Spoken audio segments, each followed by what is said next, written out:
Parathas. He my lovelies parathas, कैसे हैं आप लोग? आई होप आप सभी अच्छे हो, स्वस्थ हो और मेरे स्टोरी लाइन को एंजॉय कर रहे हो। तो जो कोई भी मेरे चैनल पर न्यू आ रहे हो, प्लीज़ मेरे चैनल को लाइक शेयर सब्सक्राइब करना मत भूलिएगा। और अगर आप लोगों को मेरी स्टोरी लाइन उसके प्लॉट्स पसंद आते हैं, प्लीज़ मुझे कमेंट्स करके अप्रिशिएट करना भी मत भूलिएगा। तो मेरी स्टोरी आप लोगों को जैसी भी लगे, प्लीज़ मुझे ज़रूर बताइएगा। और प्लीज़ यार, आप लोग लाइक और कमेंट्स नहीं करते हो, कंजूस हो, ऐसा मत करो। मेरे थर्ड चैनल डिमोनेटाइज हो गया है। हालांकि मेरे चैनल को कुछ नहीं हुआ है, मेरा चैनल सही सलामत बचा हुआ है। बस डिमोनेटाइज कर दिया गया है क्योंकि वहाँ पे व्यूज बहुत कम जा रहे थे। ऊपर से आप लोग रीच डाउन, क्योंकि आप लोग ना ही कमेंट करते हो ना ही लाइक करते हो।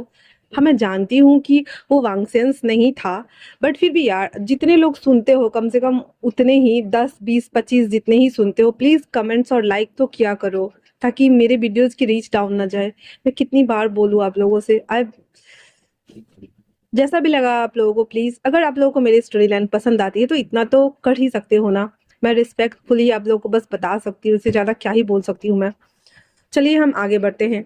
जहाँ लास्ट पार्ट में हमने देखा था कि विंग आई मीन आंगिरन, वो बहुत ज्यादा डरी हुई थी और जानवांग जी के कैबिन के बाहर खड़ी थी। उसे डर लग रहा था। रात में उसने अचानक से फोन करके उसे जो बोल दिया था, बहुत सारी चीजें उसने उल्टी सीधी बकवास करी हुई थी, जिस वजह से उसे बहुत ज्यादा डर लग रहा होता है। फिर वो धीरे धीरे अपनी कांपती हुई हाथ को उस क्लच के ऊपर लेके जाती है और डोर ओपन करके अंदर जाती है। और वो धीरे धीरे ना अपना मुंडी झुका झुका करके ना देख रही होती है कि कहीं लानवांगी सर अंदर वाले कैबिन में तो नहीं है ना। वो पूरा कैबिन को छान मारती है और कहती है, "हाँ, सर नहीं है।" और जैसे वो अपने कलेजे पे हाथ लेकर खुद को रिलैक्स पोज में डालने वाली होती है ना, वैसे ही अचानक से वो किसी से टकरा जाती है और गिरने वाली होती है, जिस चक्कर में उसके हाथ में जो फाइल था वो पूरा पेपर हवा में उड़ जाता है। और उसे लगता है कि जैसे कि वो हवा में लटक रही है। उसकी कमर पे किसी के हाथ था और वो अपनी आईज को बहुत, बोल सकते हो, डरावने तरीके से बंद करके रखी हुई थी। थोड़ी देर बाद जब उसे एहसास होता है कि वो अभी भी हवा में लटकी हुई है, तो धीरे धीरे करके अपनी आईज को ओपन करती है तो सामने उसका बॉस लान वांगजी था, जो कि उसको गुस्से से घूर रहा होता है। विंग आई मीन आनियन धड़फड़ाते हुए खड़ी हो जाती है एक साइड और कहती, आई एम सॉरी बॉस, मैंने ध्यान नहीं दिया कि आप यहाँ हो सकते हैं। I am sorry, I am sorry, I am really sorry. और अपने 3 हाथ को ऊपर किए हुए बार बार बोल रहा होता है, 3 उंगली को ऊपर करके। वांगजी उसको गुस्से से घूरते हुए धीरे धीरे करके उसकी तरफ बढ़ रहा होता है। अनियन को बहुत जोरे का डर लग रहा होता है। वो धीरे धीरे खसकते खसकते टेबल से जाके टकरा जाती है, जिससे टेबल पे रखा हुआ फाइल भी नीचे गिर जाता है। वांगजी को और तेज गुस्सा आ रहा होता है और अपने दोनों हाथ से उसके कमर के आसपास हाथ को रख करके अनियन का रास्ता ब्लॉक कर लेती है। और उसके करीब झुकते ही वांगजी को एहसास होता है कि जैसे इसकी बॉडी से जो स्मेल आ रही है परफ्यूम की, ये उसी स्ट्रेंजर गाय का है। क्योंकि है तो हालांकि दोनों एक ही, तो वो उसके स्मेल को, आई मीन उसके परफ्यूम के स्मेल को वो इनहेल करने लगता है। फिर वो अपने सेंस में वापस लौटते हुए कहता है, क्या कहा था तुमने रात को मुझे? हाँ, एहसान फरामोश। मैंने मैंने तुम्हें जॉब पे रखा है, ना कि तुमने। तुम ऐसा कैसे बोल सकती हो? हाँ। हानियंग, जो कि बहुत ज्यादा डरी हुई थी, वो कहती है, आई एम सॉरी सर, वो मैं रात को नशे में थी ना, इसलिए मेरे मुंह से कुछ भी उल्टा उल्टा सीधा निकल गया था। I am really sorry sir, I am really sorry. Hang ji कहता है, नशे में होने के बाद लोग बॉस को कॉल लगा के ये बोलता है कि वो एहसान फरामोश है। हाँ। विंग पूरा रोनी सूरत बनाकर कहती है, सर प्लीज आप मुझसे दूर हटो, आप मेरे टाइप के बिल्कुल भी नहीं हो और मुझे अजीब लग रहा है। और ऐसा बोल करके वो वांग जी को धक्का दे देती है। वांग जी खुद को मैनेज करते हुए कहता है, इसकी हिम्मत बहुत ज्यादा बढ़ गई। और अपने मन में कहता है, लगता ही नहीं कि ये मेरी सेक्रेटरी है, हर बार मेरे ऊपर चढ़ जाती है। फिर वो उसकी तरफ बढ़ते हुए उसके हाथों को पकड़ता और सीधे बैक की तरफ मोड़ करके उसे अपनी आगोश में ले लेता है।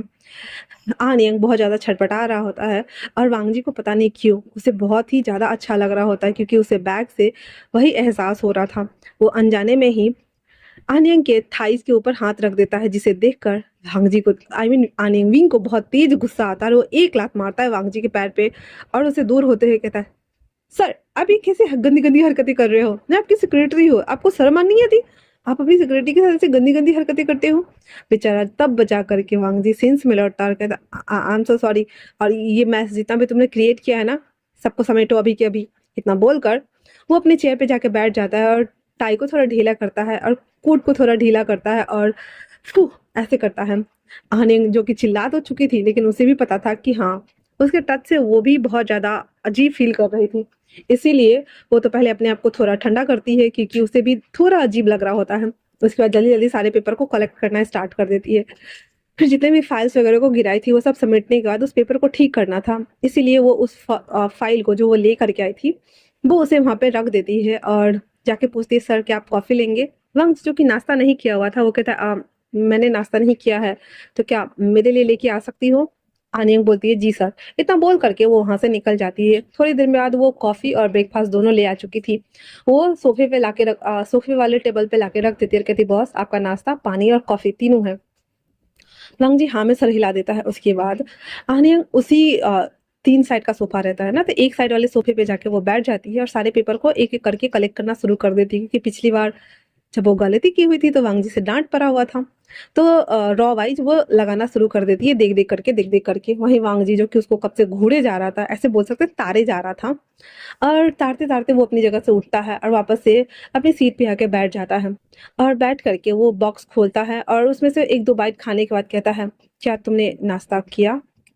तो जो कि हमारा हनियंग काम में बिज़ी था, तो वो फ़्लो-फ़्लो में बोल देता, "हाँ, मैंने मेंग्या और गगा के साथ में नाश्ता कर लिया है।" भाई साहब! हम जी को इतना सुनना हुआ ही था कि वो नाश्ता छोड़ देता है और गुस्से के मारे पानी उठा कर के पीने लगता है। तब जब देखता है विंग कि वो नाश्ता करना छोड़ चुका है, तो कहता है, "सर, क्या आपका हो गया?" वांग जी कहता, मेरी भूख मर गई है और ये फाइल 2 मिनट के अंदर खत्म करो। वांग जी की ऐसे एकदम टेंशन वाली वॉइस सुनकर विंग कहता, ओके बॉस।" इतना बोल करके वो जल्दी-जल्दी करना शुरू कर देता है। वांग जी उस कॉफ़ी को लेकर के वापस से अपनी जगह पे आता है। स्ट्रॉ वाला कॉफ़ी लेके आया था विंग, तो स्ट्रॉ को इतना कस के उसमें घुसाता है कि विंग डर ही जाता है और वो चौंकते हुए वांग जी की तरफ देखता है। वांग जी उसको गुस्से से घूर रहा होता है। विंग कहता है, अब इस नोबिता को क्या हो गया? ये स्पेक्स लगाने के बाद इतना क्यूट नोबिता लगता है, पर इसकी हरकतें तो जालिमों वाली होती है।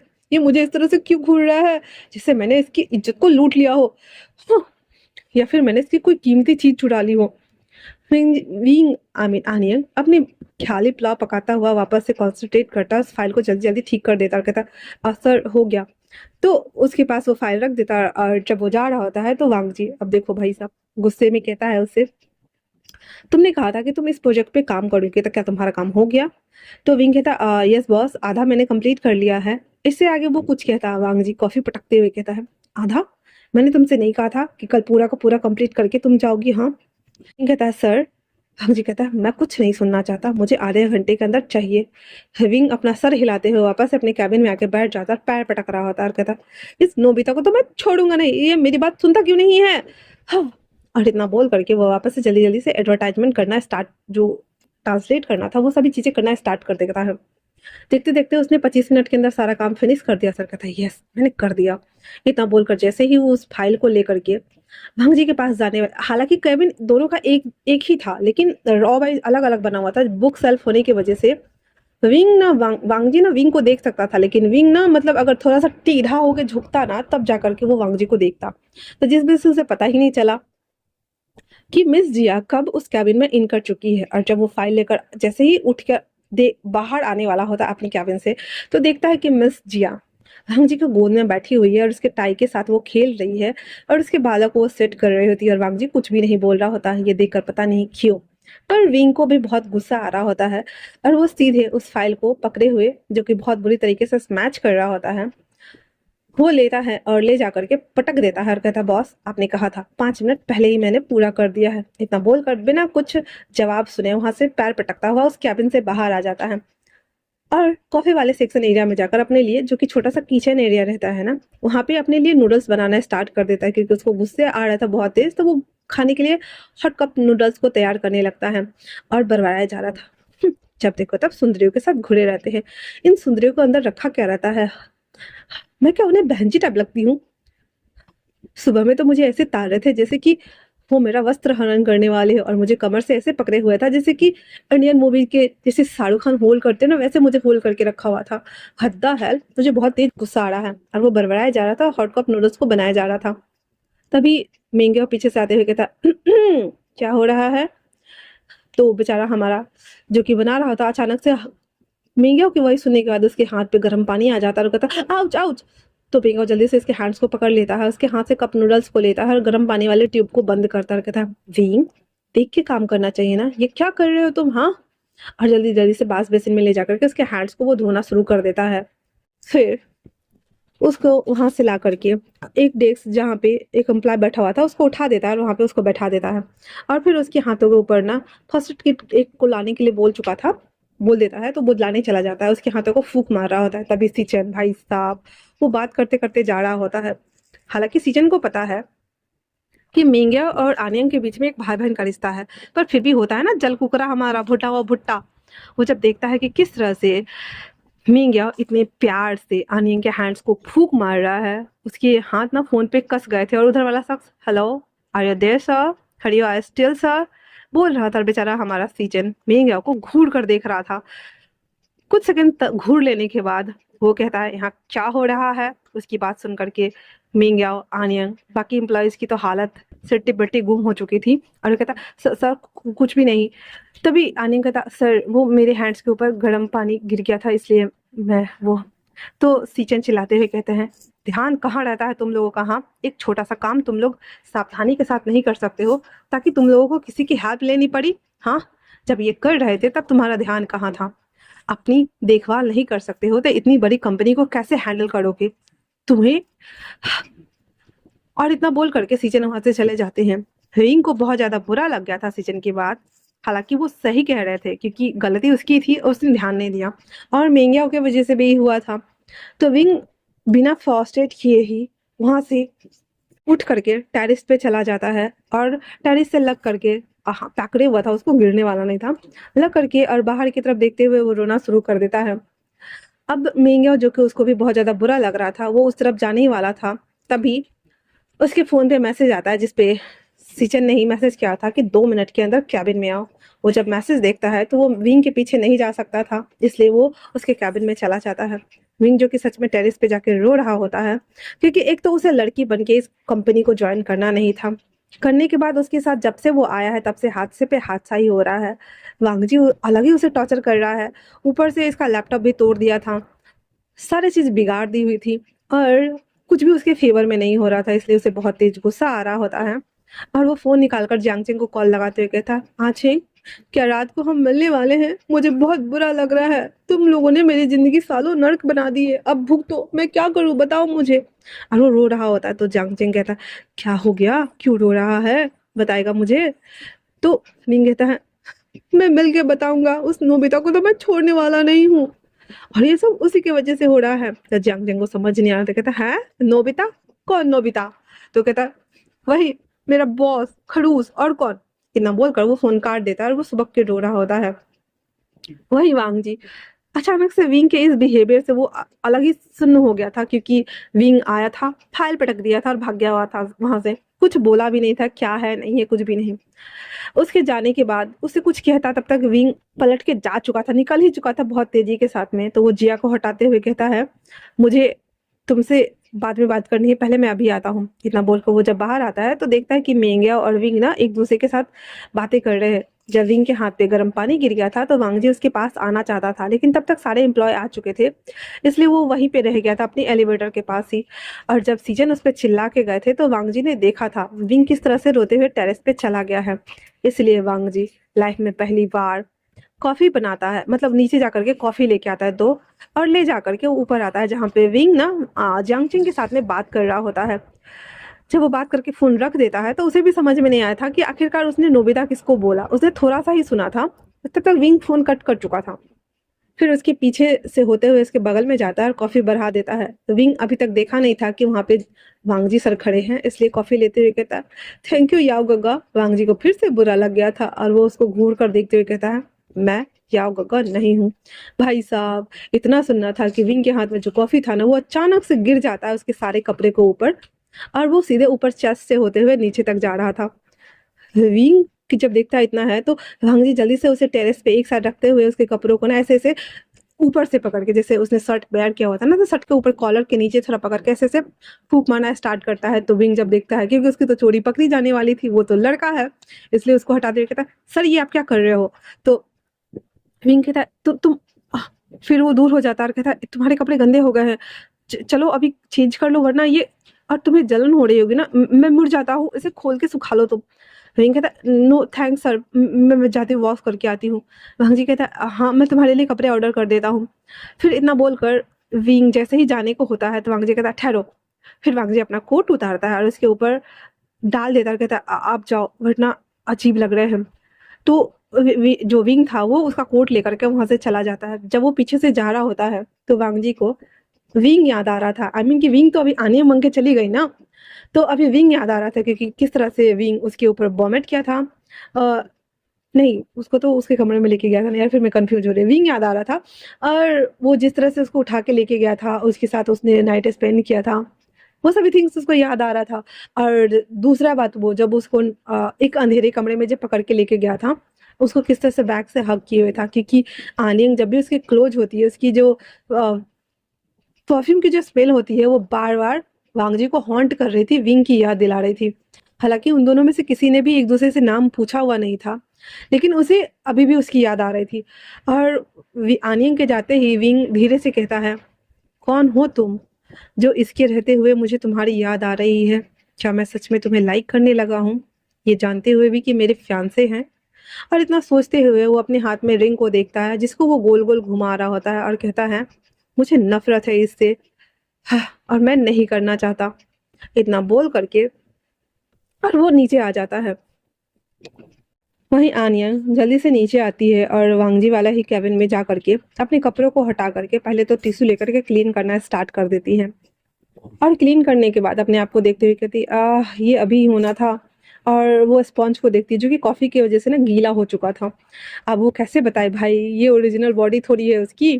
वो उसको निकाल करके उसको स्पॉन्ज को ऐसे टाइट करके सारा कॉफी को बाहर निकालती है, फिर उसको टिश्यू पेपर के हेल्प से सुखाती है, फिर उसमें बहुत सारा टिश्यू पेपर लपेट के उसके अंदर रख देती है, फिर वो स्टेप ब्रा को लगा लेती है। तभी डोर पे नॉक होता है जहाँ पे वांगजी कपड़ा लेके आ चुका था। विंग ने शर्ट्स खोला हुआ था और वो जब डोर थोड़ा सा ओपन करता है ना तो वहां से उसकी नेक ना नीचे की तरफ विजिबल हो रही थी। जो वांगजी को देख जब उसकी तरफ कैरी बैग बढ़ाता है ना तो उसका गला सूखने लगा था उसको देखने के बाद।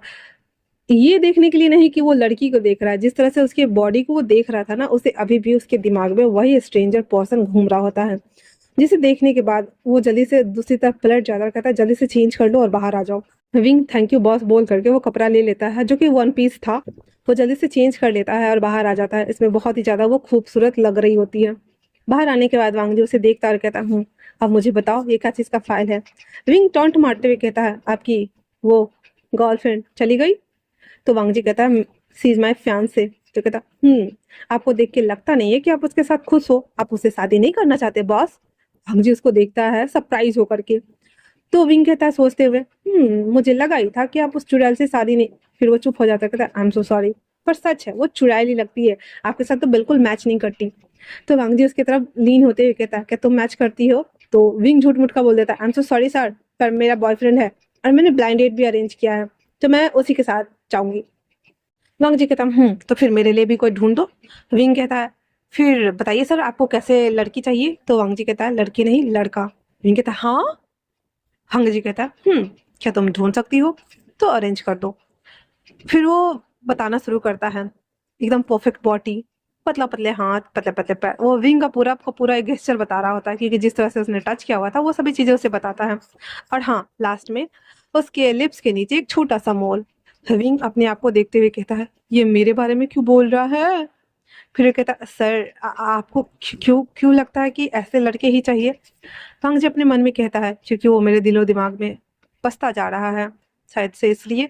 फिर वो कहता है फॉरगेट इट, अगर तुम नहीं ढूंढ सकती हो तो मत ढूंढो। तो विंग कहता है आई मीन आनियन कहती है अगर मैंने ढूंढ दिया तो आप क्या करोगे सर। तो वांग जी कहता है मैं शायद से उसके साथ डेट करूंगा। आनियन कहती पक्का ना, कहीं आप उसे छोड़ तो नहीं दोगे ना। वांग जी अपने मन में कहता है अगर छोड़ना रहता तो मैं आज पहली बार अपनी सेक्रेटरी को किसी सेक्रेटरी को बोल रहा हूँ कि मेरे लिए ब्लाइंड डेट अरेंज करो।